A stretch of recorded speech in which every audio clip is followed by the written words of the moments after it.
მოგესალმებით. პირველი კითხვა შეეხებოდა უშუალოდ 36 პრიმა მუხლში ზოგიერთი კერძო სამართლის სუბიექტზე რეფერირებას და რამდენად შეუსაძლებელი არის, რომ იმგვარად მოხდეს განმარტება, უпростоრად არასწორად მოხდეს ამ დებულების განმარტება, რამე თუ 36 პრიმა მუხლი შეიძლება კონკურირებდეს უნივერსალური დიზაინის პრინციპთან, რომელიც ზოგადი ვალდებულების სახით არის შიშომოპირთა კანონით დადგენილი. ამასთან დაკავშირებით ვიტყვით ესეთ რამეს, ძალიან მნიშვნელოვანია კანონის სისტემური და კეთილსინდისიერი განმარტება, რომელიც გულისხმობს იმას, რომ 36 პრიმა მუხლის შინაარსი შემოიფარგლება რითი.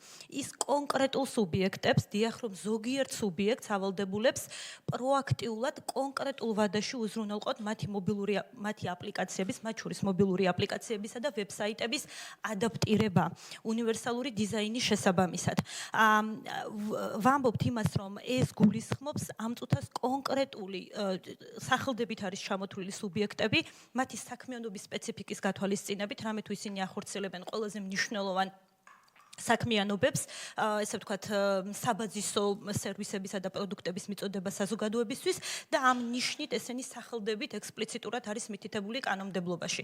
ხოლო რაც შეეხება იმ შემთხვევაში, როცა სხვა ისეთი სუბიექტი არღვევს ვალდებულებას, რომელიც უკვე გამომდინარეობს არა 36 პრიმა მუხლით დადგენილი რეგულირებიდან, არამედ ზოგადად შიშომო პირთა მიერ დადგენილი კანონიდან, რომელიც ადგენს უნივერსალური დიზაინის პრინციპს და ზოგადად სუბიექტის ვალდებულებას, მიუხედავად მისი კერძო საჯარო ბუნებისა, მისი პროდუქტი, სერვისი უზრუნველყოს იმგვარად დააფორმულიროს, რომ იგი იყოს თავსებადი უნივერსალური დიზაინის პრინციპთან.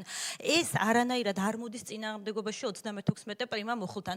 თუ სუბიექტი, რომელიც არ არის მითითებული 36 პრიმა მუხლში, არღვევს ამ ვალდებულებას, ეს შესაძლებელია იყოს დავის საგანი ზოგადი, არა 36 პრიმა მუხლის ჭრილში, არამედ ზოგადად დისკრიმინაციის ზოგადი ვალდებულების ჭრილში, მაგრამ არა 36 მუხლის ჭრილში.